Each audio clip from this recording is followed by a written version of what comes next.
and it was called metal furniture. And since Susie's father was always very literate and had even a very nice name, it was called Amy. Oh, I didn't even know that. What was that? Well, there was a famous manufacturer of photographic equipment called Oymik, and so in Vienna that had a good sound. But anyway, they produced metal furniture factory, and they had one retail store, and that worked sort of hand in glove.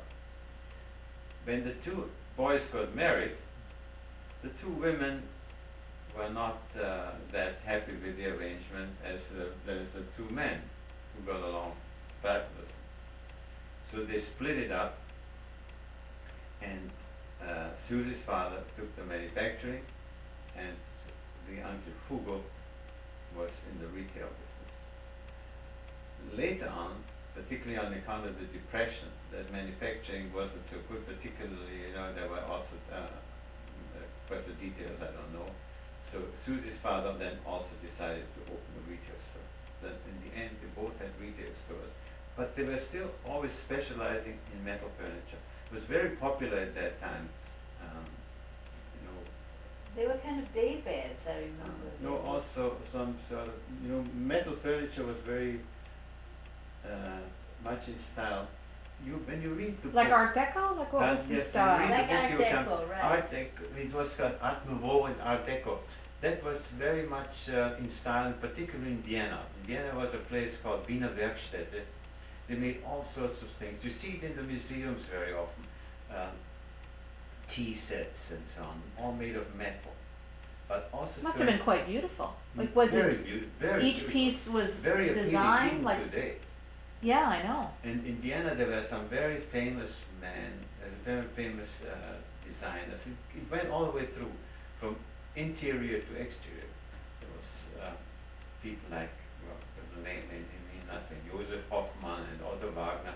These were people who specialized in that. And it carried over into furniture.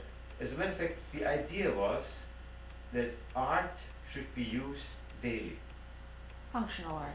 Not only functional, but it should be artistic. The way furniture is designed, the way cutlery is designed, everything. That should be, people should have a daily contact with art. It's called, it's not art that is just for art's sake. That's right, but it should be it should functional be as well as functional. beautiful. Function. Mm-hmm. And that's called the Wiener Werkstätte. When you see that in museums everywhere, where you have these departments. Was it very expensive kind of furniture, or was it Well, affordable to partly everybody? it was. As a matter of fact, the whole thing petered out because it was too expensive. They used very often in tea sets and whatever, and silver. But the furniture was actually very functional, very practical, and was brass, mainly brass. So it was quite sturdy, Sturdy and attractive looking. attractive. Were the two men in competition then? No, No. they were not in competition because they had two retail stores in the end and they were far apart. Ah. But that's interesting, they continued on with the same businesses. And the wives helped in both cases? Well, Yeah. I know in my case, my mother would. And of Yeah. course, Uncle Hugo, they had no children. Yeah, She they was had no always. Oh, they had no children. She was always. The family was not very prolific, actually. The only one who was prolific was Eric's mother, because she had 3 children. But my Which was- my Oh, Ernst parents only had had one. only one, and Hugo had none, and Ernst had only one. Right. Well, that was the. And the other sister had 3. Yeah. What other sister? Well, there was another sister In who Linz. lived in Linz. another town in Austria, Linz. She was actually the wealthy one. Yeah. Oh, there were 3 boys and 2 girls. 2 girls, right? Oh, I Yeah. see. We considered them rich, really rich. But they had a store. And the irony of it is that she had 3 children. She had Trude, Elspeth, and Otto. And Elspeth, Otto and Trude died in the Holocaust, but Elspeth married. Elspeth was your age? How No, old was she was she? about Young? 4 or 5 years older. older. And she married and moved to London, and they had one child, and I saw her in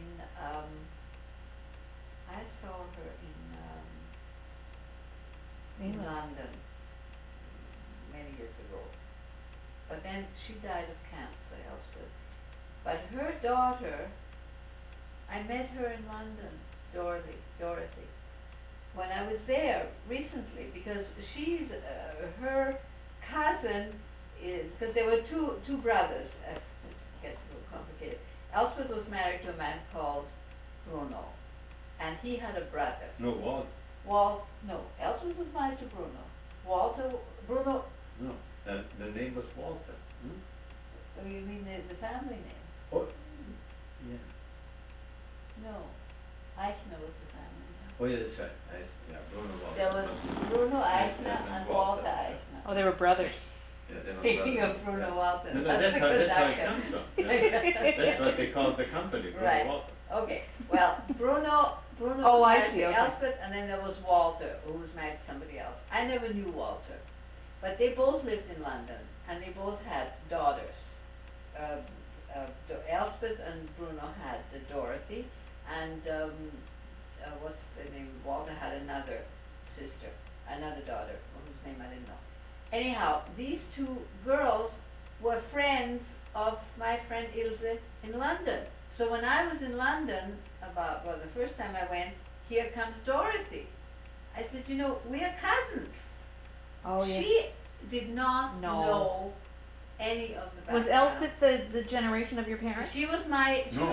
first cousin. Oh, she was your age. She was She was the older. child of older. this sister. Yeah. You see, they were Oh. their sister was older. My father was the youngest, and that sister was the oldest. Oh, I there was see.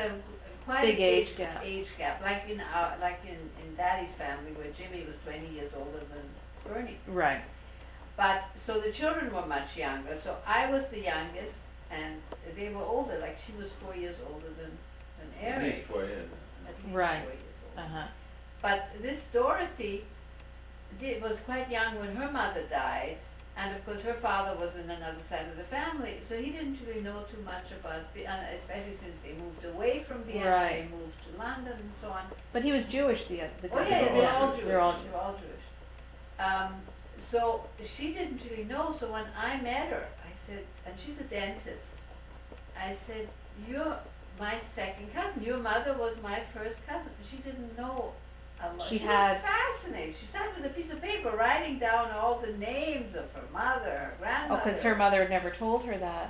She may have told her over the years, but didn't really register. Huh.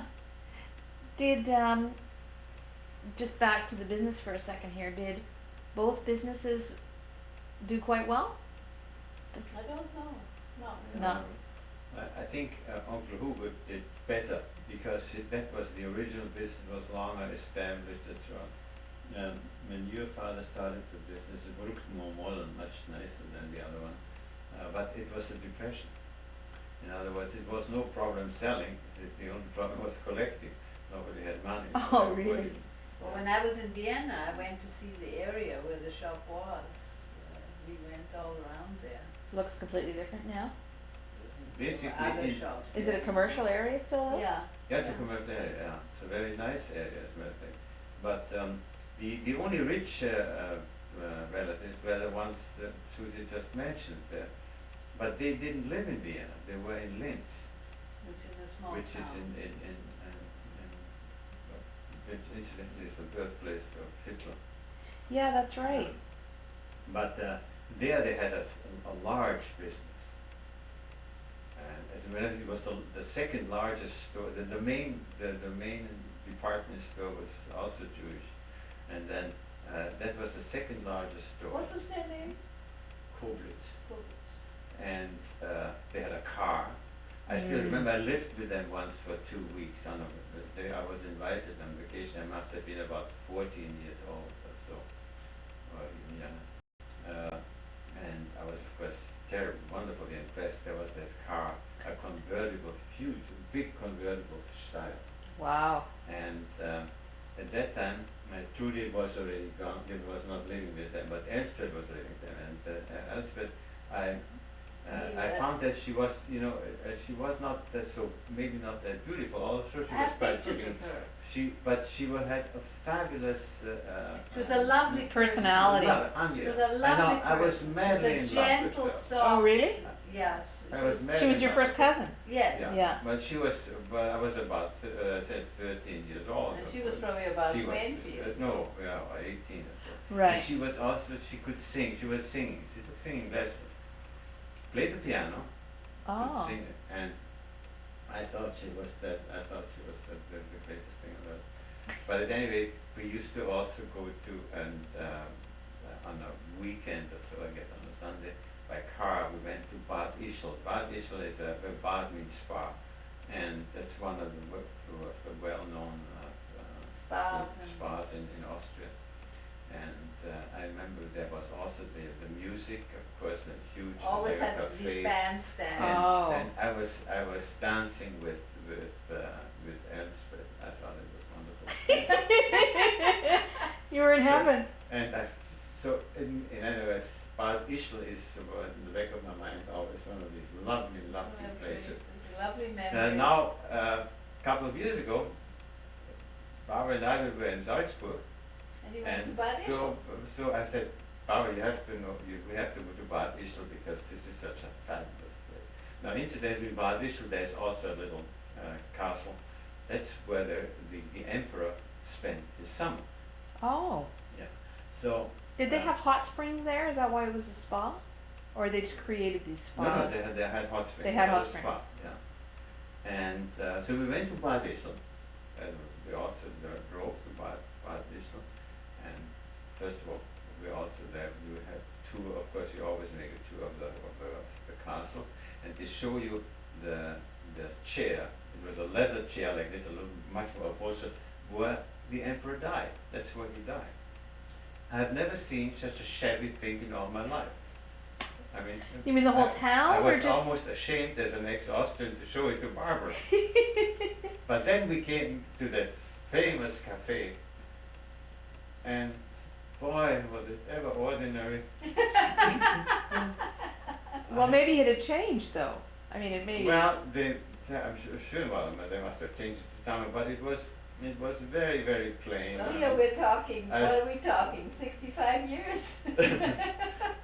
No, But not that. the Sure. only thing is I Yeah. described it to Oh, if he's a Barbara as a teenager. fabulous place and the music and stuff.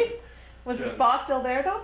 But, Was the spa still there, Bad Ischl? The spa, is it still a Sure. spa? Oh, Oh, it's still a spa. oh, it's still quite popular for Austrians who don't But know you anything see, better. it's your perception of the place, of course. Oh yeah, changes, the same so- thing in Vienna, you know. In Vienna we lived in an apartment which was considered modern. It was built in 1912, which is pretty modern by Viennese standard. You know, most European cities have the 19th century. apartment buildings staying, most of them date back to the middle of the last century. Right. And I also told Barbara always, you know, we had a very nice apartment. We lived in the mezzanine floor. The mezzanine floor was the most desirable floor because there was no elevator. You know, the other floors you had to climb a lot. Right.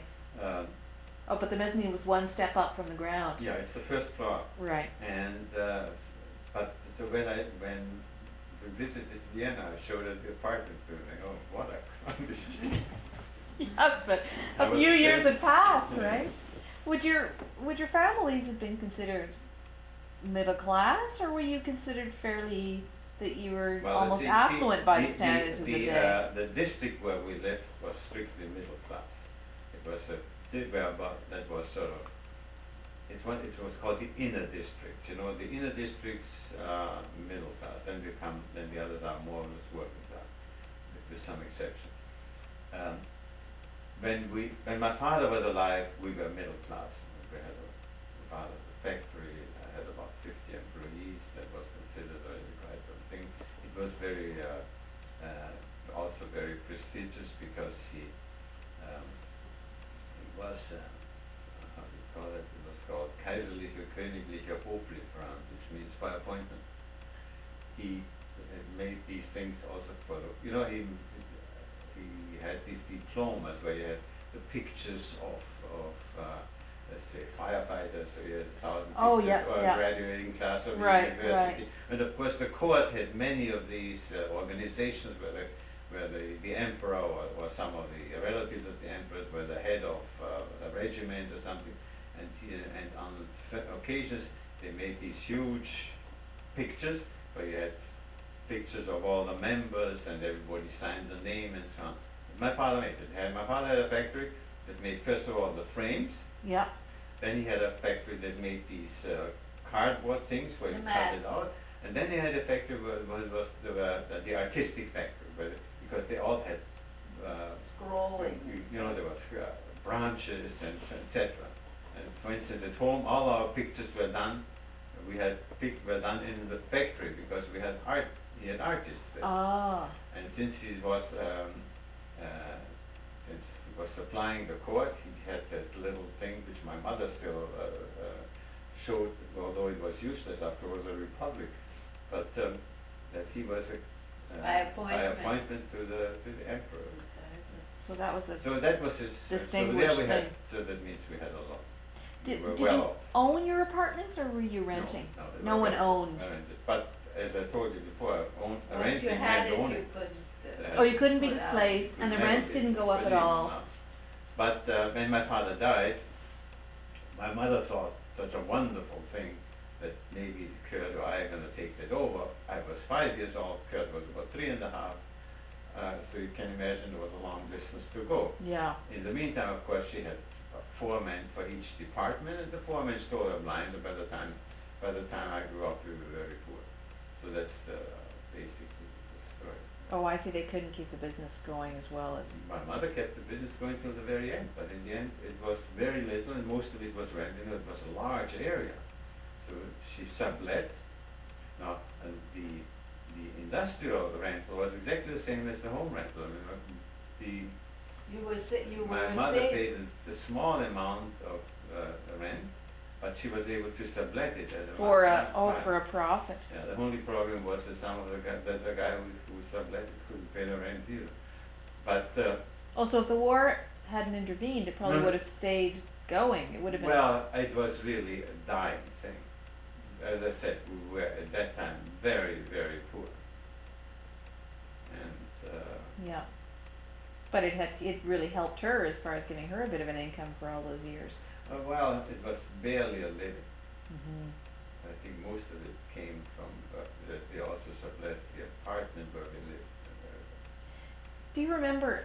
We can stop anytime after if you want to eat. But I wondered if you remembered if you had big family dinners at one or the other apartments. Would you do that?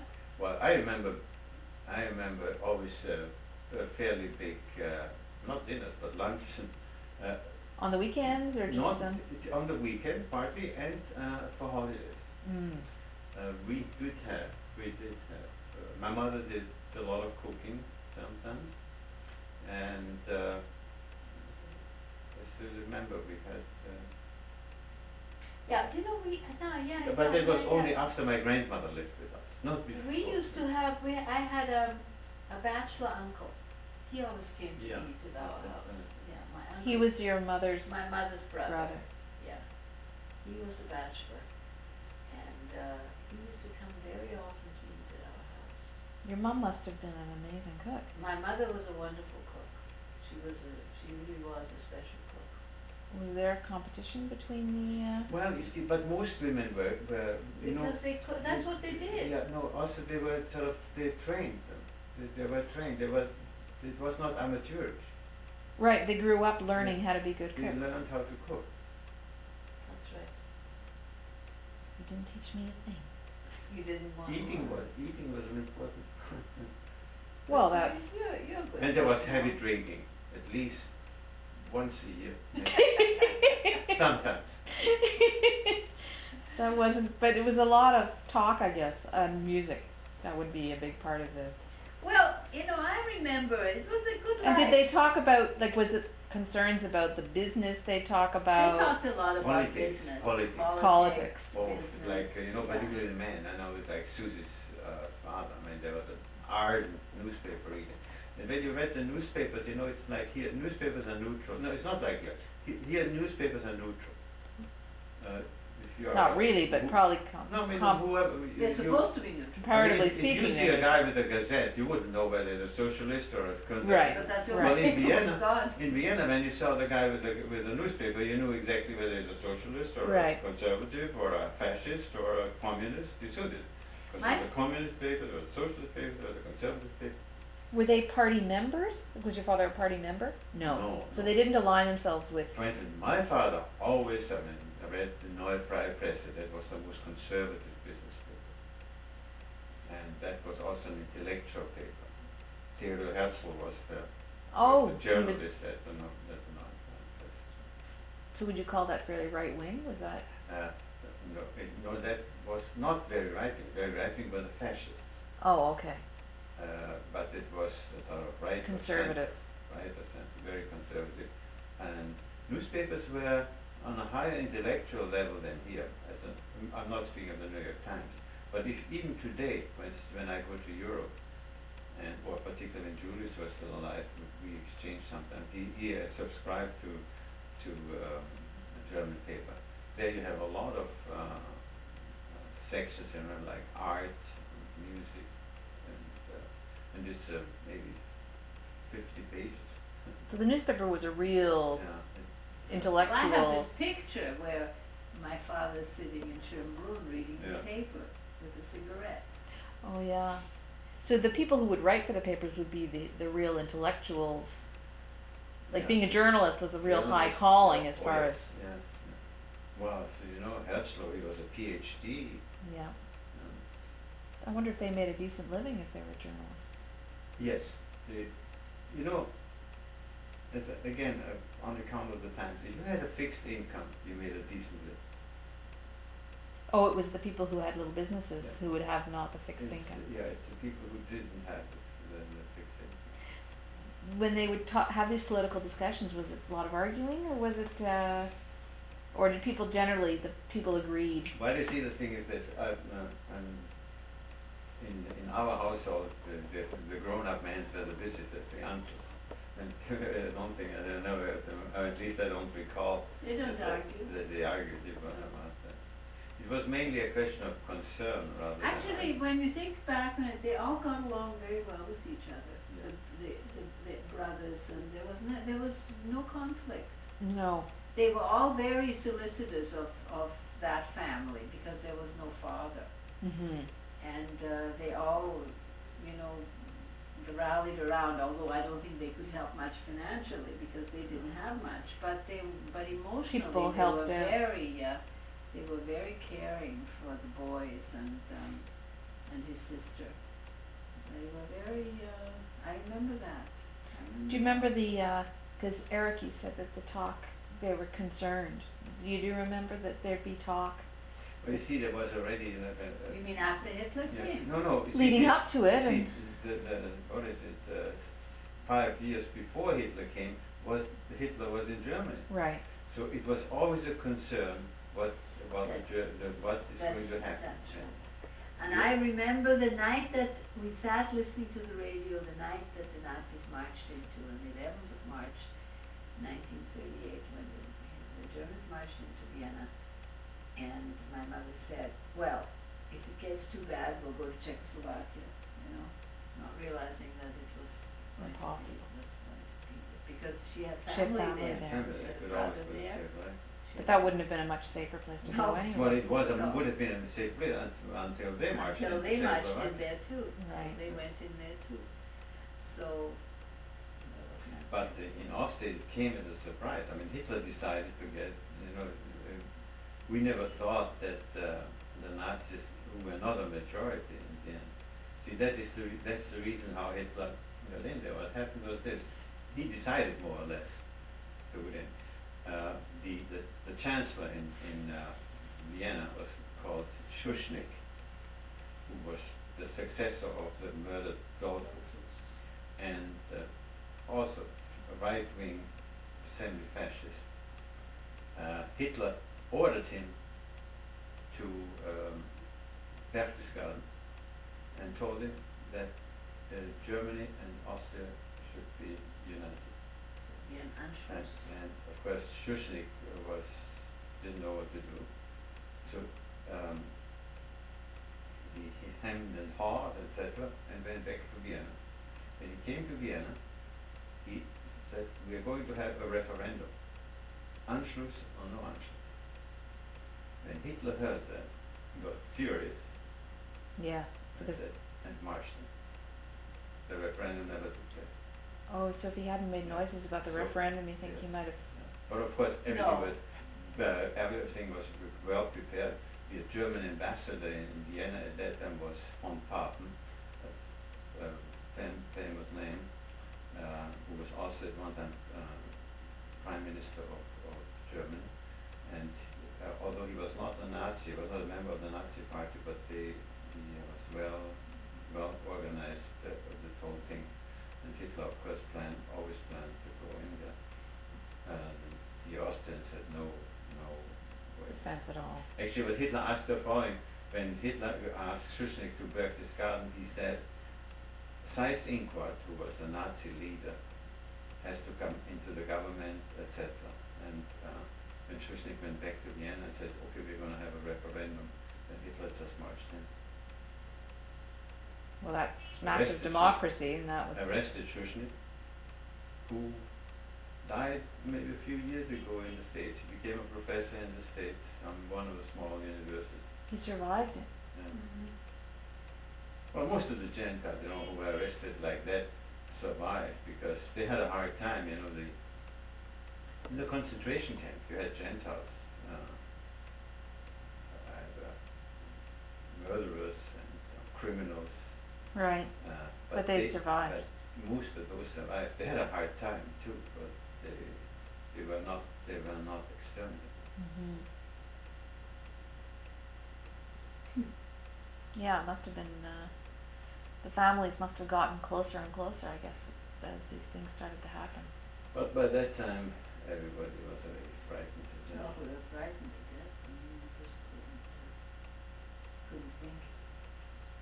And that's, was it 55 years ago? Yeah, not that long ago. But it seems like it's far away. In March '94, it will be 88, 56 years. Yeah. How old we are. Do you want to have lunch? Yeah, let's have lunch. You're going to, I can give you a lift to your car if you like. But only on your piggyback. Did the, were there a lot of Polish Jews in Vienna? Yes. But as I mentioned to you, you see, Poland, going back further to history, Frederick the Great, Right. speaking about the 18th century, had the idea of splitting Poland into three parts: German, Austria, and Russia. Mm-hmm. Of the Austrian parts, the biggest province was Galicia. We used to call them also Galiciana. Did you ever- Galiciana, yeah. sure. They came to Vienna towards the end and after the Second Do you want World to sit there? That's a good seat. the Second World War, because no.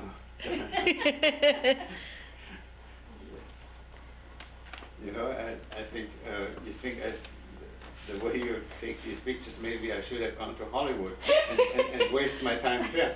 Maybe you will now. So tell the, So there are Polish Jews. They came during and after the war. Of course, they were all poor because they had to run away from their part of Poland because it was overrun by the armies. Devastated, as a matter of fact. They were usually poor. But the next generation again, like Bauer is basically, his parents were probably spoke Yiddish. He would be a good person for her to talk to. No, because he's a poor speaker. He's even worse than I. but he has lots of memories of everything. Yes, but very limited. Oh, just selective. I asked him because when sometimes I spoke to him and I asked him, do you know this? Did you see this in Vienna? Does you know that? Vienna had a lot of things to They see, take as the you question can, away, Eric. as you can find out when you read the book. But there's a lot to be seen in Vienna. And he said to me once, all I saw was from the second, from Leopoldstadt, the second district where the Jews lived, to the university. That's all I know about Vienna. How old is and he now? He's 82, and he said on the that was his, and on the way there was a stand where they sold sausages. He says every day I have a sausage there, and to this day he loves sausages Really? and thinks it's very bad for him because he has a heart condition. As a matter of fact, he's dying since the age of 16, or at least afraid of dying since.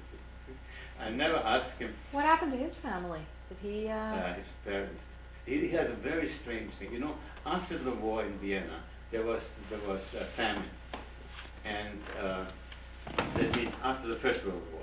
Right. As a matter of fact, I always say that Kurt and I, we are physically handicapped because we grew up during a period of famine, and we at one time or another we didn't have enough to eat, probably in spite of the best effort of my parents.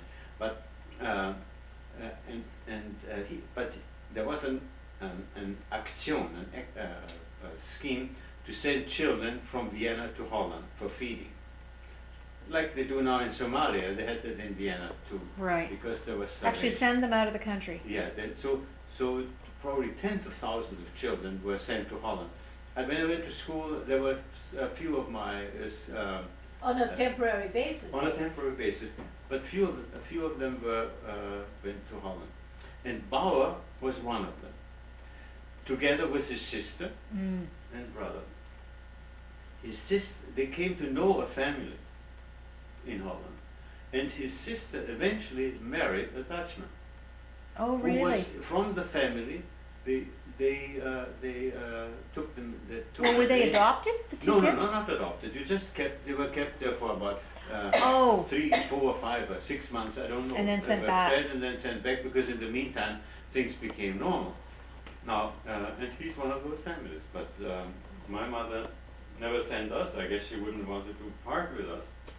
Besides, after the war, you know, my father. I always say I never knew my father because although I was 5 years old when he died, when I was born in 1916, he was in the army till 1919.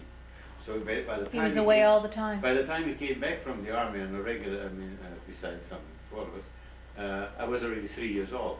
And after that time, there was a famine.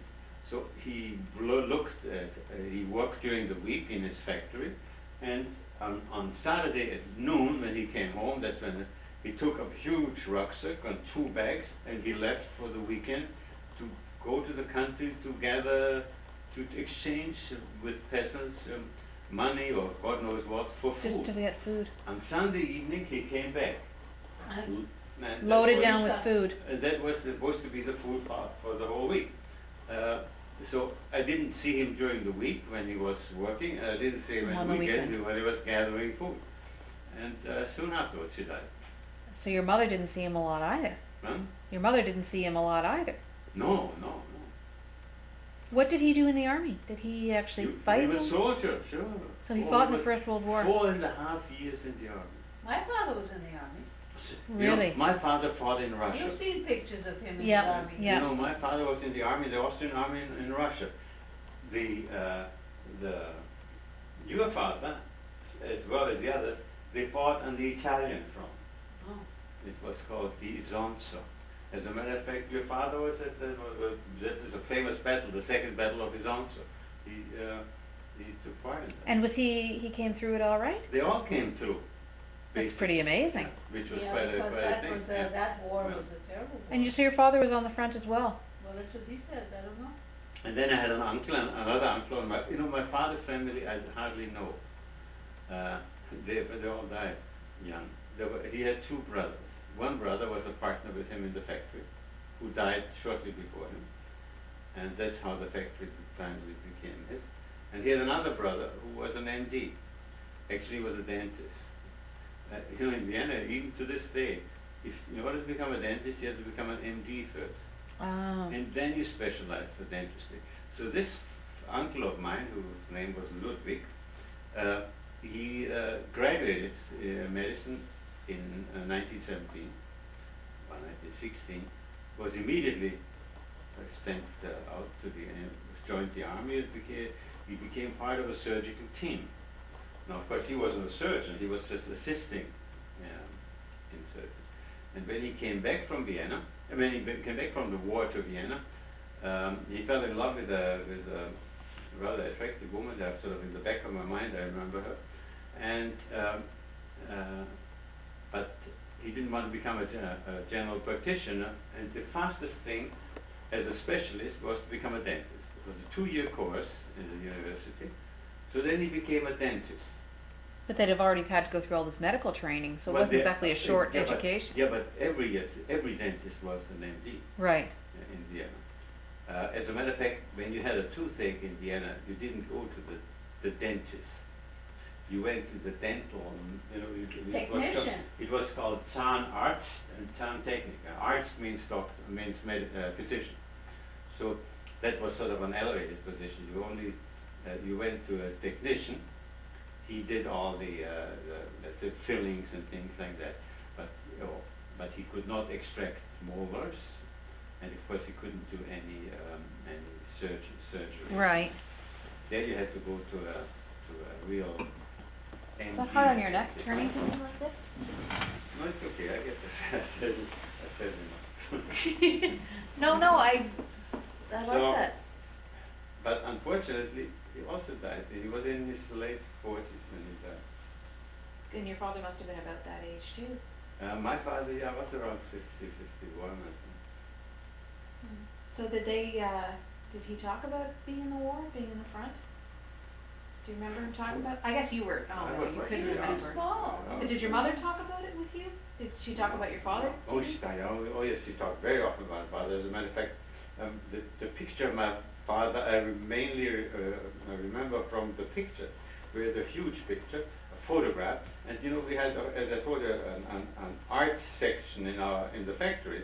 It was painted It was colored. colored Oh, by the artist who was in my mother's employ at that time. So we had a large picture of my father, and we had many small pictures, and that's how I remember him. There's only one thing I remember for sure: he was egg bald. On both sides you had that. Yes. I have so never seen. your father was bald too. I have and- never seen a grown-up male with hair in the family. So I can't. But my mother always told me that my father said that he became bald on account of wearing the helmets for years and years. You don't have that I same have never excuse. had a helmet on my head. Thank goodness. And still, she'd say anything.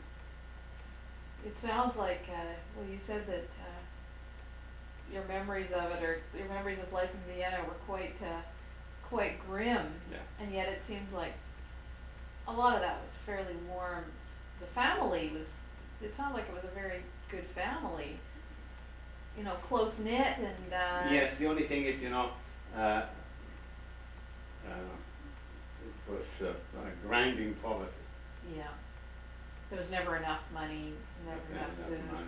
Yeah. No, food, I wouldn't say. No, food was only a very short time that I remember that was rather in short supply. But I didn't starve. Or whenever, I didn't have insufficient amount of food, I can't remember that, probably when I was very young, and there was general famine in Vienna. That's when they sent children to Holland and so on. As a matter of fact, what I still remember also quite clearly, we had a distant uncle who comes from the first marriage of my grandfather. He sent us from the United States condensed milk, which was very sweet. That I remember very distinctly, and something, and corned beef. He used to ship them over. Yes, we got several times parcels of that. That would be very valuable. Yeah, he also died. He married afterwards, and he was apparently wealthy in real estate, a lot of money. But during the Depression, he seemed to have lost some money. I know real estate probably was not the best thing either. But he got married much later. The only thing I remember also that when he died, he in his will, my mother got $5,000. That was a lot of money. My grandmother got $5,000. My mother got $5,000.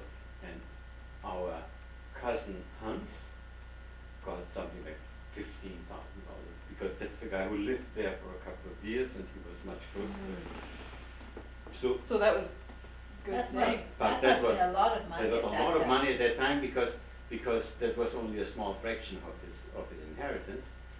As a matter of fact, we didn't get it right away, the money, because the money was partly tied down in real estate, and it had to be. Until the But we property did was we sold. did get money at that time, and I know it was almost like Lotto Quebec I winning. bet. He must have been quite a wealthy man. Yeah, he must have been. Oh, he did extremely well at the Investing. 20s and so on, and in the 30s probably after the recession, the depression, he probably lost already quite a bit. Right. But you'd have had to be fairly industrious to Yeah. accumulate that kind of money. Something you talked about before just a little bit was how there'd be these divisions between pockets of Jews that people would be looked down upon, like the Polish Jews were considered But- to be a lower strata than. Oh, absolutely. You know, as I said, you know, in Austria and for that matter in all of Europe, we have a much greater nationalism and this type of xenophobia, which the way you look down, let's say, if somebody speaks English very poorly with a heavy accent, and in that milieu, well, that milieu over there is much more extreme. Mhm. And people who had a foreign accent were sort of looked down upon, that they couldn't speak properly German. Would they have been recent arrivals, the No, Polish Jews, or they? 1918, right at the end of the war. Oh, they came from Poland Yeah. into Vienna. Yeah. Why would they have left Poland? Just Because it was absolutely devastated, their country, by the war. by the war. Were pogroms happening then too? Pogroms were happening in the beginning, during this century, at the beginning of the century, quite regularly. There are some famous pogroms, 1913, 1912, I think, mainly in Russia, Mm-hmm. and you know, Russia, of course, considered also part of Poland, approximately a third of Poland, which Frederick the Great separated. At that time, the Empress of Austria, Maria Theresa, if you ever heard that name, Yeah. she was reluctant a little bit to accept it, but she accepted the third, or approximately one third of Poland, and that was the end of Poland. Poland then was re-established in 1918 after the peace treaty, after the First World War. So in other words, the history of Poland as an independent country is very short. There was a Poland before, and it was connected also with Saxony, but that Poland which we know today, basically, not today.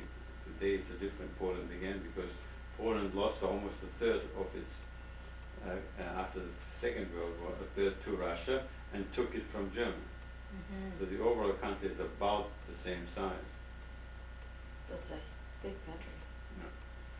Yeah. The Poles, I guess, though, became assimilated into the country. Well, you see, Vienna always had a very mixed population. There were always, I don't know, at least 200,000. Another 10% were Czechs. They were also looked down upon, because the Czechs also had a foreign accent. And usually when people had maids, and the maids were usually Czechs. Then there were a lot of Hungarians. Mm-hmm. First of all, a small part of Hungary actually became Austria after the First World War. It's a province called Burgenland. So there were always many Hungarians in Vienna. For instance, you remember König? His wife is Hungarian, but she studied in Vienna. Which König? Willy Your friend König. Willy She König, studied? the Sacco Electric. What did she study? No, she went to school, to high school I see. in Vienna. That was, the thing to do, because particularly for Jews, because Jews in Hungary all spoke German. That's right. Jews in Czechoslovakia spoke. Remember Jews in Czechoslovakia spoke Czechoslovakian. Pardon? Both, they also They spoke German too. Oh yeah, they speak German. Well, my too. mother grew up in But you know, Czechoslovakia. basically these were German speaking. Right. Her home was there. Yeah, but I mean, these She spoke German. she spoke German. She spoke Czech as well, but she spoke. Oh, really? But German was the The accepted language. Because her parents continued to live in Czechoslovakia. yeah. She These are came to not the Vienna. whole of Czechoslovakia, incidentally. It's called the province of Moravia, Bohemia, and Sudetenland. These Ah, are the okay. German-speaking parts. Now Prague, before the First World War, had a German university, a German theatre, and German was the metropolitan language. So the And- Austrian, so the, And Jews always tried to speak the not metro, the cosmopolitan language. Cosmopolitan. And the same thing like Jews in Quebec City they were not brought up in French, they were brought up in English. because that's the Because that's cosmopolitan that's the language. cosmopolitan language in Canada.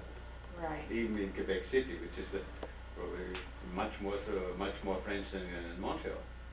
And still the Jews have it has something to do also, parents want their children to have the best opportunities. Right. Now, the best opportunities here English. are, of course, if you speak English perfectly. The same thing in countries like the Austro-Hungarian Empire. If you really wanted to get somewhere, you had to be able to speak German. So when you grew up, it was speaking in exclusively German and then learning English in school. Yes, Yeah.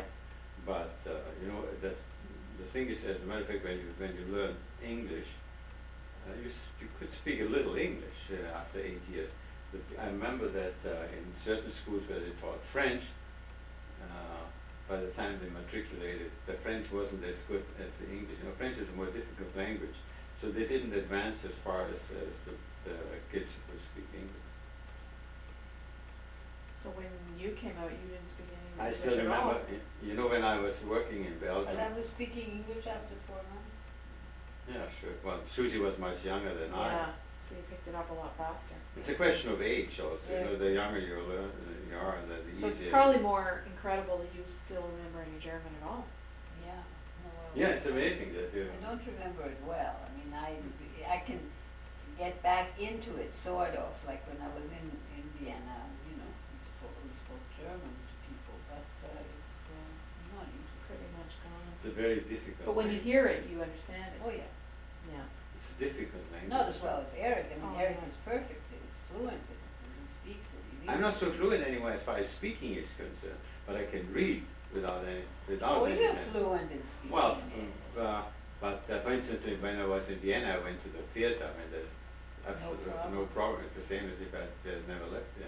Understanding the German But perfectly. he was older. Huh? Does Kurt still understand German too? Kurt would still understand German too. Yeah, sure. Again, I'm sure he doesn't. He's not very fluent when it comes to speaking. Yeah. But to hear it, your ear Yeah. still remembers it. Well, it's hard to speak two languages equally well. It's like, you know, Albert Schweitzer once says, you can never be bilingual. You only dream in one language. Yeah, because you're trilingual.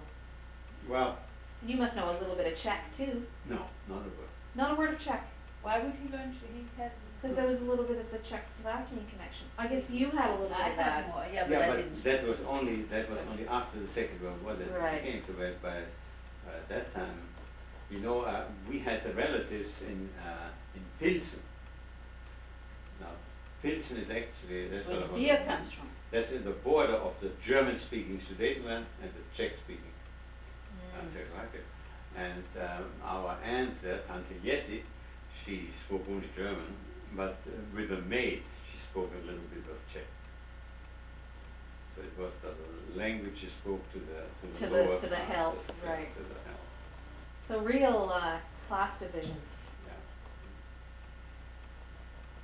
Yeah. Yeah, because the But I remember when Finn- when I was in Belgium, the butler, you know, because when my boss, who was English, and he spoke German a little because he was for several years second secretary in the embassy in Berlin. Spoke German a little bit, not as well as I spoke English. But when there were guests at the table, I know sometimes I heard from Pat, he said, be careful, he understands English. About you? But his wife, who spoke very poorly German and never spoke German to me in generally, but only English, when we had guests, there were 10, 12 people around, and I would say, Madame le dîner servie, and she would say, oh, danke vielmals, ehrlich. She said just a few words in German. German. To give the Eric, I would impression. tell you, he was a chauffeur, he didn't know how to drive. In Austria? Belgium. No, Oh, in Belgium. When he ran from the Germans, we went to Brussels and he worked No, for you couldn't say I don't know how to drive. The thing is this, I learned how to drive in a car, what's called a Steyr, but it had to Where, in Vienna? in Vienna. Well, when I got the job, I was learning at least how to sit behind the wheel. And it was about the same size as a Beetle, as a A small Volkswagen little Beetle. car. About that size. As a matter of fact, very similar shape. Never made the exam because Jews were not allowed to make an exam. When I came to Belgium, and I told my boss that I have no driver license, he said, "Oh, you don't need a driver license because it was a diplomatic car. I mean, no policeman was even allowed to approach it. Oh. So there's no real, but it was a huge car. It was a Humber. You probably don't remember that. These are English cars. Oh yes, I knew that, for sure. You must remember it. Like a Cadillac. When I saw the car, I mean. Had you learned to drive standard? But I Or? was, of course, standard. Not only this, at that time driving was much more, wasn't difficult, but it was much more complicated because you had to give what is called double clutch. I get the double clutch. Oh. When you went from the first gear to the second gear, you had to go to neutral, release the clutch, go down, and then put it second. That's called double clutch. Oh. And well, this I learned because I had the same thing, even in the little car. But I was very lucky.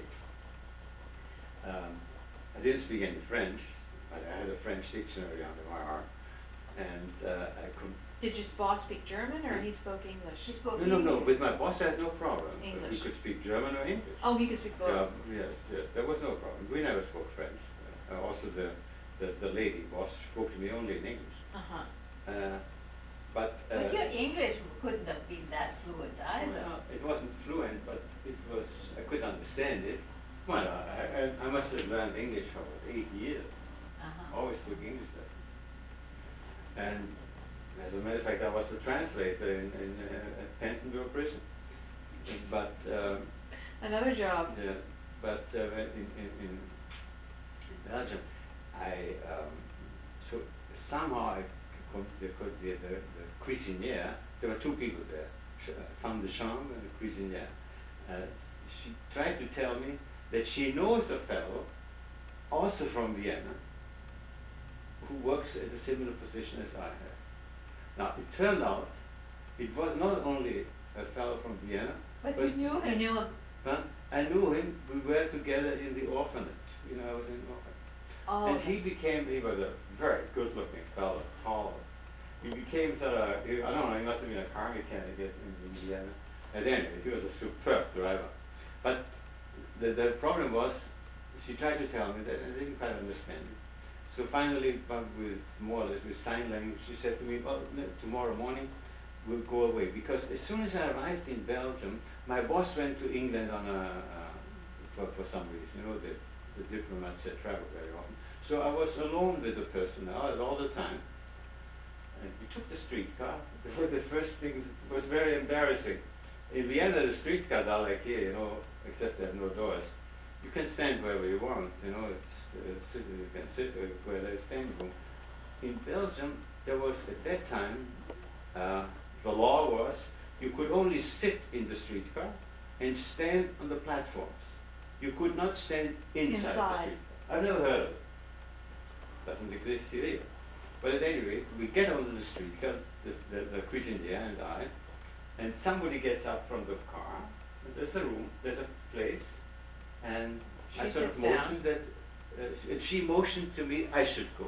Now, I am of course a gentleman, I motioned to her that she should go. She went to that empty seat and I went after her. And you stood in front of her? Of course, the conductor, there was a conductor, immediately yelled something in French, She didn't understand. which she understood, but she motioned to me and I had no idea. I was a little bit embarrassed.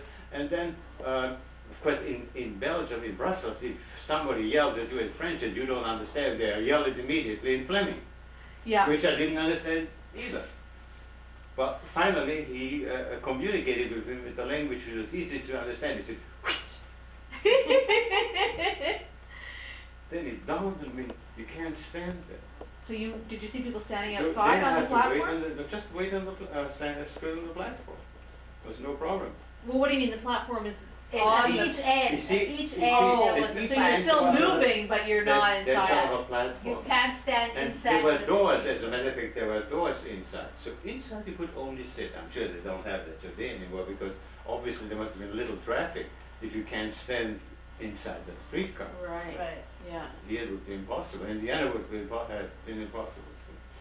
So There are not that many commuters, obviously. So that's how I learned. But I want to just interject something that's completely off the topic. I was listening to As It Happens the other night, talking about diplomats reminded me. And they talked about, in New York, about how the diplomats run up traffic tickets. Yes, Have you No, read about this? I read it in the paper. Well, they of course, As It Happens, takes these items and they get the people on the phone. So he gets this woman on the phone who they now are checking up on these. And they've added up of how much money is being owed to the city for all these different countries and the Russians are among the worst. And she said even the Canadians owe us $8,000 in tickets. So, but now they're going to start a new system that they cannot get their license renewed unless they pay their fines. Yep. So fine. So then so they went through this and they talked to her and so on. And then after this conversation, they called up the guy from the Canadian embassy or whatever they have, or legation in New York, and they say, we hear you owe $8,000 in parking fines. Is this true? And how come you don't pay? So the guy says, well, as a matter of fact, we've just checked it out and it's true. We do owe them $8,000. So he says, Michael Enright says, well, are you going to pay or not? So he says, well, of course, it's we have to still check out to see what and why and who and anyway. I know I read it in the paper, not in New York, but in Washington. And there the Israelis owe a lot of money. That's So right. the Russians are always number one. Of course, the Russians are number one because they have a huge team there. Yeah. And the Israelis, I think This was that actually in they New admit that York, they're going to yeah. pay now. Yeah, they also, the Israelis, as a matter of fact, have paid. But you know, when I drove the car in Belgium, where at that time There were, diplomats were much higher regard. And for instance, you could park anywhere. and not only this, but also gasoline was next to nothing because they had a special gas station where diplomats could get their gas. It was free of all taxes, so it was considerably less. And in Europe, you had heavy taxes on gasoline. Also liquor. My boss imported liquor from England through duty free. Did you actually live with them or no? Oh, yeah, sure. Oh, you did? So that How must have long been were you there? How long? Less than 2 years. So quite a while. it was a good job. That's Then- that's how I learned how to drink. And that's how he managed to escape. Oh, he helped you. Well, it's a long story, but it's in the end, it's an unbelievable lucky way that I got away because of course as long The as Germans came to Belgium. first of all Well, my was he boss sympathetic to Jews my then? boss Of was course. in He England. was My brilliant. boss was in England when the war broke out, and everybody else was away. The femme de chambre had also an apartment. The femme de chambre was from the country, and she went to her place. The cuisinière came only to visit me and to give me some food. So I was alone basically, and of course as the war broke out, I was immediately arrested. Excuse me, you couldn't have been there 2 years because you No. came You came out one- about a year before, when did you came out? Only about 8 months before the war. 39, January 3rd, beginning of January. So that's beginning And of I left January in- and and I so left in, September, so May- you were May- only out 8 months. No, 8 months. May 94. It was a year and a half. I see, okay, okay. Yeah. Oh, so you were there beyond the beginning of the war. The war Yeah, started during in the war, I was September still there. The 39. first week I was in Brussels. Okay. And So you I- were alone and you were No, but I immediately. immediately went. The first day was also already very tough. Right at when the war broke out, at 5 o'clock in the morning, at 6 or 7 o'clock, they arrested all refugees. Now I was legally in the country, had a special carte d'identité, and the police came and arrested me, and I went together with all these there were approximately 15,000 refugees. The Belgian police. Most of them came into the country illegal. As a matter, maybe 99% came illegally into the country. Could not be sent back to Germany as soon as the war broke out, because war broke out already in September before. Right. And because it's according to international law, a neutral country cannot return citizens of a warring country back Into to the the country. war. It was terrible. It was in the school. There was this sort of a gymnasium, big hall, and we were standing cramped there. And they had a courtyard, and the courtyard was sort of a pedestal, and on the pedestal was an anti-aircraft gun. And of course the Germans were bombing Brussels every half hour. It was just a 10-minute flight away from there. Wow. Bombs at that time were not what they used to be later. They were about 50 or 100 kilo bombs. They usually destroyed a house and completely, and the 2-3 houses next to it were also damaged. But I remember when we were there under that children, women, men, and all of a sudden the Germans came, and of course the anti-aircraft guns started to shoot, and it was a terrible noise. Of course, the women were crying, the They children. started to shoot right at the people? No, they No, shot it no, up. they shot it at Oh. the It was airplanes. anti-aircraft. Oh. But there was sort of encircled, and I guess there was a protection for the gun that it was not easily visible because it was In this encircled by courtyard. that huge courtyard. But so, what do you do as a Jew? You do like a Protestant. You protest. I immediately went to the office and said that You're in the illegal. employ of the British Embassy. I said in reality I was of course only an employee of the first secretary of the embassy. Well, and I said I want to speak to the embassy. At any rate, I spoke to them, and I must have been there about 4 or 5 hours. And in the meantime, it seems as I said, my boss was not in Brussels, he was in London. But I was always I wouldn't say good terms, but I was always sort of friendly regarded by the chargé d'affaires. The chargé d'affaires in an embassy is the highest ranking officer after the ambassador. And Was he there? no, well, he was there, but he must have, because I tried to read the embassy, he must have phoned in. Now, somebody called my name and said, I can go. I was the only one in that huge crowd and I went back to the Embassy. no, they didn't go first. I went to the apartment, and then from So then it was on, the chargé d'affaires that got you yeah, out of they there? got me out. He saved my life many times. And then Well, did all those people in the schoolyard end up going to camps and What happened where to did those those people people go? that were rounded up? well, they were probably more or less all perished. Because some of them fled to France and were caught in France afterwards. The French immediately surrendered the foreign Jews. Most of the people perished. If not Right. all. They So no then good. where did you go after that? Well, then I stayed at the embassy. No, I shouldn't say I stayed at the embassy. I stayed at the house, but during the daytime I always went to the embassy and see what's on. The embassy was an important place at that time because Lord Gort, who was the commander-in-chief of the British Expeditionary Forces, stayed at the embassy. And I remember him very well. I saw him very often.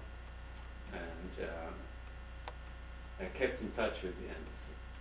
So that was very Now, protective. after 8 days, that is, on the war broke out on the 10th of May, on the 18th of May, or the 17th of May actually, we started out. Lord Gort was addressing the embassy people. That's mainly employees. They had no diplomatic standing, but they were mainly British. And said that although he is quite sure that the Germans will never be able to reach Brussels, but since the since the Belgian government is evacuating further to Ostend, Yeah, we are going also to Ostend now with to stay with the Belgian government. Get ready. So I had the car, and 3 embassy employees were with me in the car. You know, and we went out. The convoy started the next day to go to Ostend. Now this is away to the coast, you know, from where right. the Germans come this way, we go away. Well, it was terrible. The speed was about 3 kilometers an hour because whole mass of people were walking. Walking. And there's people with baby carriages and things like that. We were driving very slow. Did you get We were stopped about- along the way? We were or- about 12 cars. Mm. And but it didn't take long, I lost the convoy. The only thing the other guy who was very close was the chauffeur with the chargé d'affaires. So the chargé d'affaires, who had a very fabulous looking Packard, I don't know if you remember. Yeah. Black Packard with red upholstery, not very British, but He was ahead of you. yeah, and he also had a chauffeur and so on. That was behind.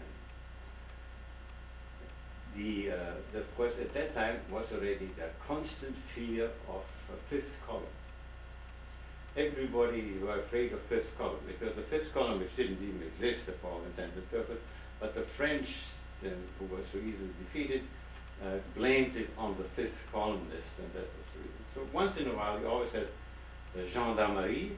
They checked the cars. Of course, the car I was driving, that Humber, had a big British flag, Right. and of course the 3 guys that we were all British British, passports, they were yeah. all British. And I had a carte d'identité where it says dans l'emploi de premier secrétaire d'ambassade britannique.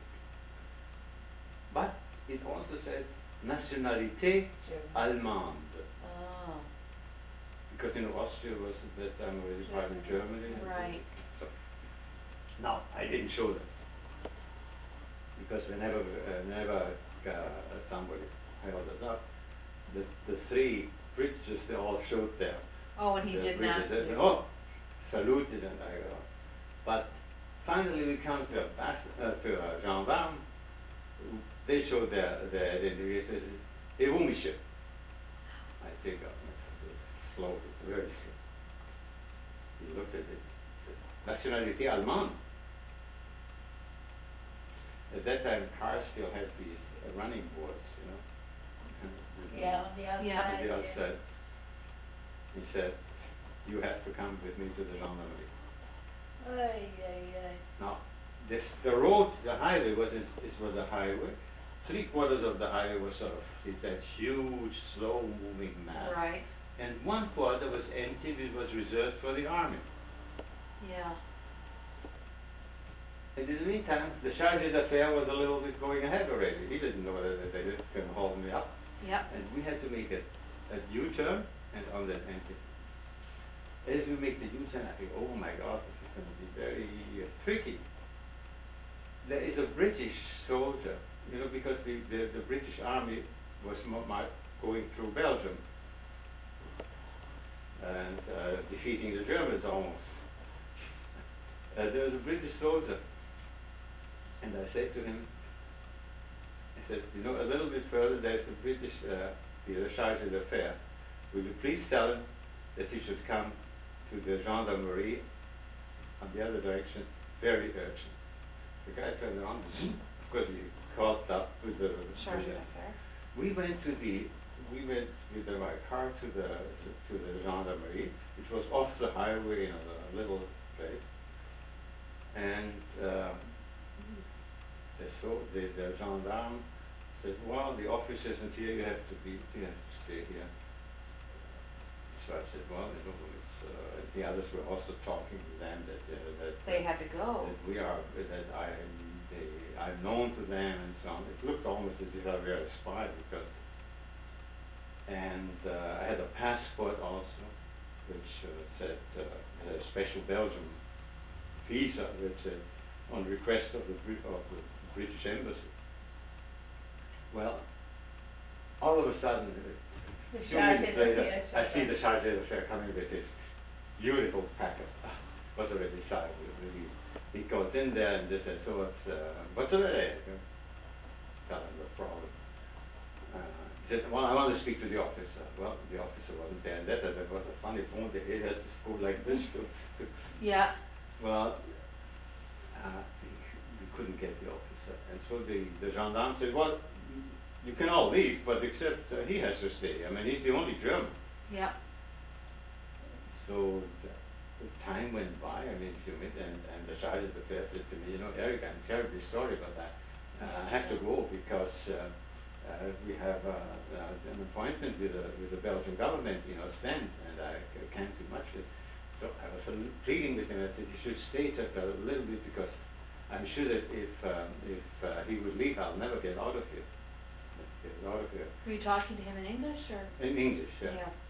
And so he said, "Okay." Well, finally the phone rings. The officer in charge. So he speaks to the officer and he tells him that who is the charge d'affaires. That was in French, that he's in charge. He is the charge d'affaires of the British Embassy, and that I'm known to them, and I'm traveling with the embassy, and etc. etc. But at any rate, he says, "Let me speak to the gendarme." So obviously the officer spoke to the gendarme, and he must have told the gendarme, "Oh, excuse yourself 100 times," because all of a sudden the guy said, "Excuse me, No sorry." problem. So the atmosphere became so wonderful. So the charge d'affaires said, "Okay, one round of beer for everybody." Wow. So we were drinking beer. I said, "Vive le roi de Belge and vive le roi d'Angleterre." And you went on. No, but I didn't just go on. I was smart enough to do the following. I said to the gendarme, I said, "You know, you checked my status.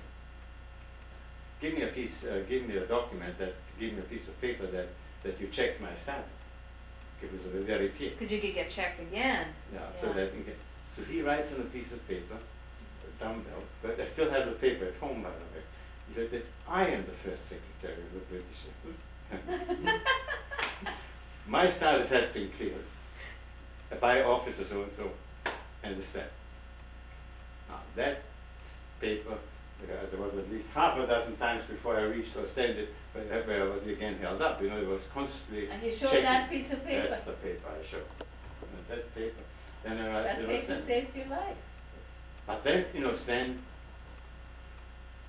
More trouble. no, what's no trouble? The charge d'affaires said to me, "Eric, where do you want to go? You can come with us to Lille. We're going to Lille. As a matter of fact, there we're going to meet your boss. And but if you want, you can go to England." So I figured, I had an American visa on me. I was on my way to the United States, so I figured Kurt was already in England. I better go to England and say hello to him and goodbye. Because you were going to go to the States after I that. said, I would like to go to England. Just okay. Oh, I said, we were in a hotel. They occupied the whole hotel, the British Embassy. And there was sort of a foyer. He said, "Oh, here, this is the wife of the British Consul General in Ostend. Maybe she can help you. You could go over her to go to the Consul General because they gave the visa." Yep. And he said, "Oh, Mrs. So-and-so," so that they knew each other already. He said, "Very good." So we got into the car, which it was a chauffeur-driven car, and we went to the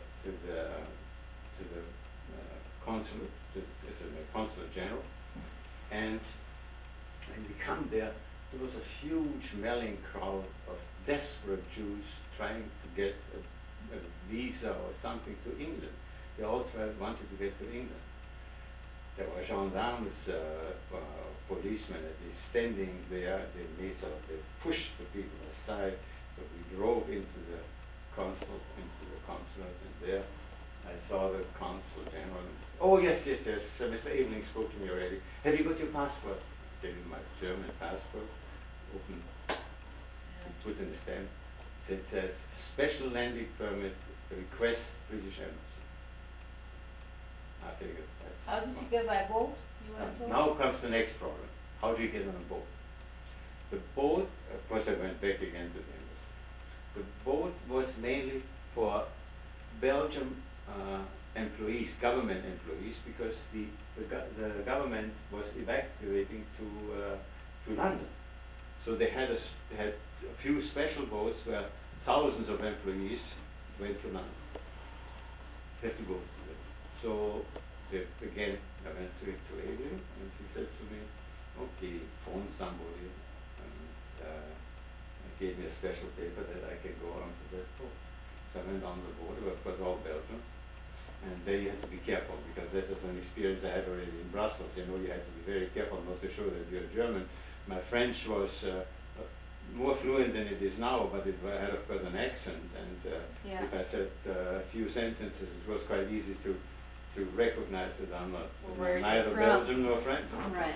Although it wasn't so bad in Brussels, you know, because in Brussels many people speak French with a foreign accent. The Flemings, Yeah. many Yeah. Flemings have Yeah. foreign accent. Well, I got on the boat. As soon as I get on board, I don't have nothing to worry because I get seasick. You get seasick right away. But then I arrived in Folkestone.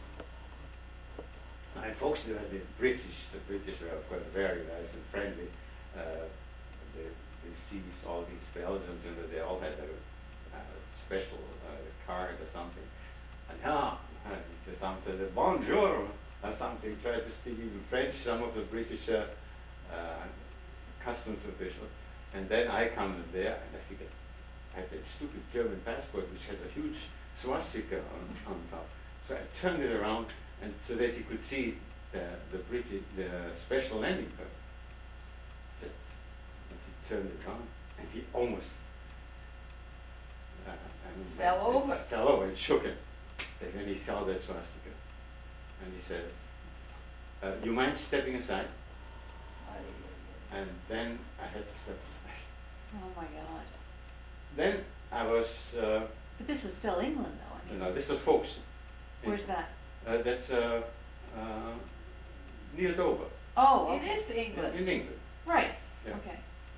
And then I was brought to a police station. And at the police station, there were maybe 20 or 30 other people, all German Jewish refugees, some of them. They came from Holland. You know, in Holland, when the Nazis invaded, some of the Jews in desperation, they just bought for lots of money rowboats, jumped into rowboats and started to row towards England. Half the way usually, or not even wouldn't half the way, they were picked up by the Royal Navy and brought to Folkestone. There was only another fellow was also from Belgium, but he wasn't a German. He was a Polish Jew who traveled what is called a Nansen passport. You know, after the First World War, the League of Nations issued passport for people who had no country to go to. Right. But the others were all Jews from Holland. And then Keep going, it's okay. see, my whole story is now on film. You can't see anymore. That's okay, keep going, I don't So wanna. the next day, we slept there, we were there overnight. Of course, they didn't have a proper accommodation for the 30 people or so, so we slept all sorts, but I was just stunned. But I was stunned before, because, you know, coming from Vienna, there's a certain, a policeman is a little bit removed and you have to be very polite and careful, you cannot insult a policeman. And here was the police, very chummy, and before we went, went to sleep, because of course we all had tremendous stories to tell, you know, how did you escape, how did you escape? Well, the guy said afterwards, what would you like for breakfast? I took your order. But then the next morning we were brought into a room, you know, which is, it must be also, the police station is also the court. There was sort of a platform where the judge would sit and so on. So with all, of course, whenever you don't know what your fate is, you do the dream of thoughts. Oh, I said, there's going to be a judge very soon and we'll all be free and so on. Well, it wasn't exactly like that. We went into a bus. The women, women and men together still, we were still together. And we were driven from Folkestone to London. In London, we entered first a women's prison. And all the women had to get out. And the men all went to Pentonville. Now, Pentonville is a famous prison. It was built in the 18th century, but it had all the accommodation of the 18th century. Not too A luxurious. single cell, and that's where I became the interpreter. Because when you check in to a prison, you have to, you know, you have to handle certain things. They were asked what diseases you had, and children's diseases and so on. Of course, not practically none of them spoke English to any extent. But anyway, I became the English, I became the interpreter. So was They were all from Belgium German and Jews. German All Jews. German Jews, some of them Austrian, Who escaped? who escaped to Holland. Right. And what we were by that time about maybe, because the next day again a load arrived from in Folkestone. So we may have been by that time close to 100, no, maybe 80 people, 70 people. Well, it took all the better part of a day before we checked in one after the other. Yeah. But then it was already evening, and he said to me, and now it's your turn. And I had to fill in my curriculum vitae as far as diseases are concerned, and into a single cell, boom, boom. Lock the door.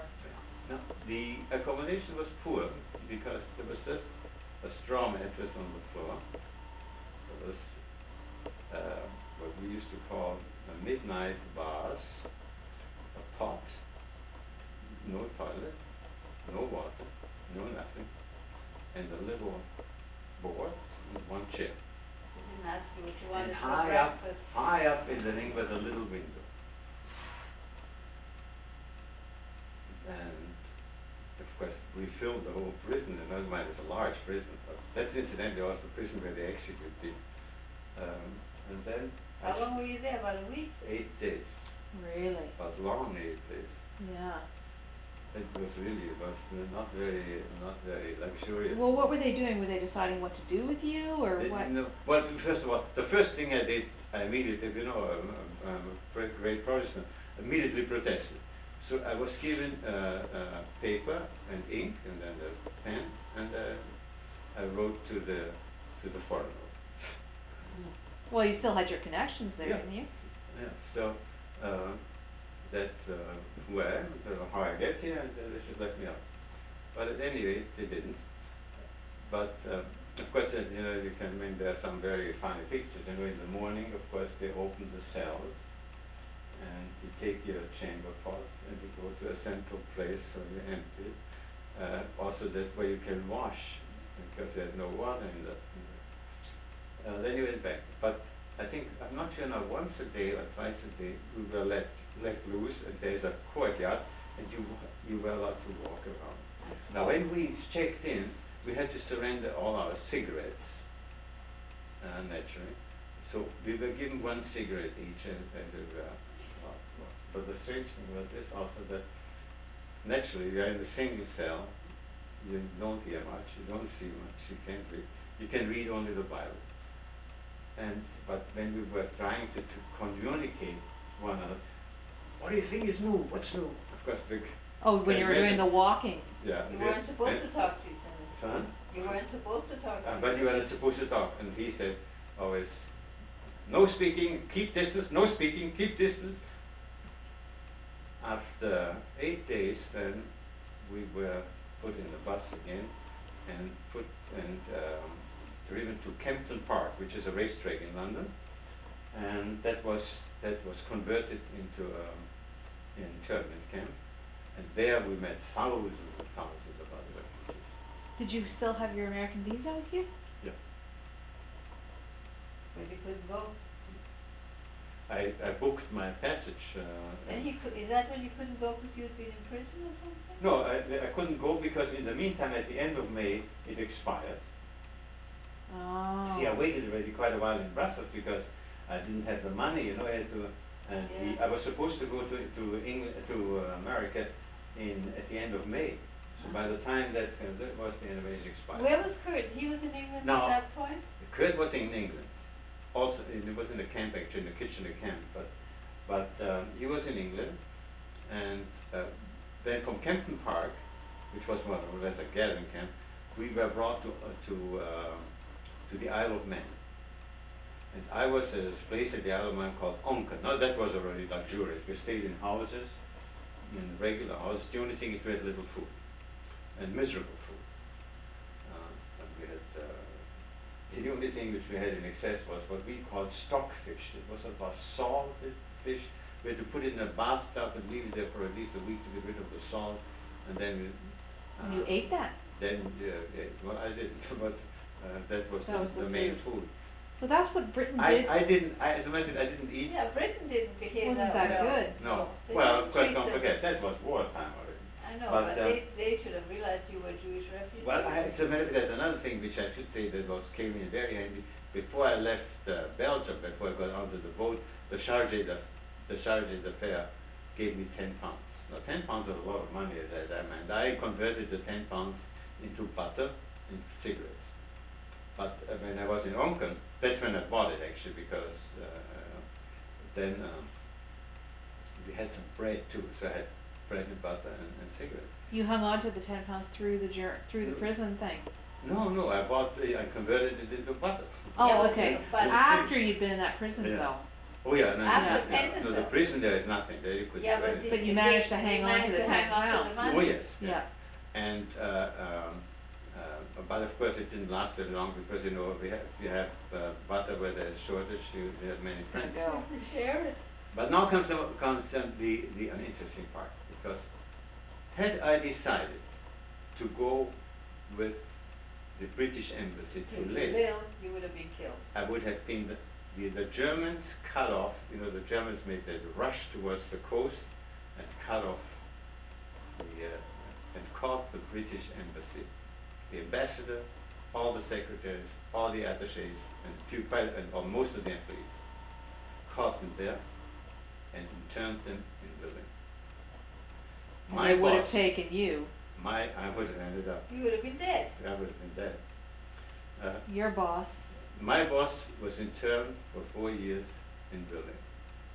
He did not let them go. The Nazis didn't let them go because the Nazis exchanged diplomats on a reciprocal basis. Anyway, I give you a diplomat, so you give me mine. But here they got the British diplomats who were assigned to England, to Belgium, but they didn't let them go. So all these things, including Sir Lancelot Oliphant, was the ambassador. It's just. What happened to the Charge d'Affaires? Was he in was that group interned. too? No, he was interned. He was interned. Very elegantly, Hotel Adlon, which was the top hotel in Berlin. That's where we stayed. Yeah, but they still were. So not- had I said, Flew. well, I go with you to Lille, which would have been apparently quite safe to it go was- with the British embassy, I would have been caught then. The Nazis would have caught me. So So you that had was- several That things was a that. narrow escape. Everywhere along the way, there was always this. Well, it's the same thing, Kurt and I were very lucky on the so-called Kristallnacht, when the Nazis arrested all young Jews So in you- Vienna, and particularly Vienna was great. All my friends were sent to Dachau. How did you escape that one?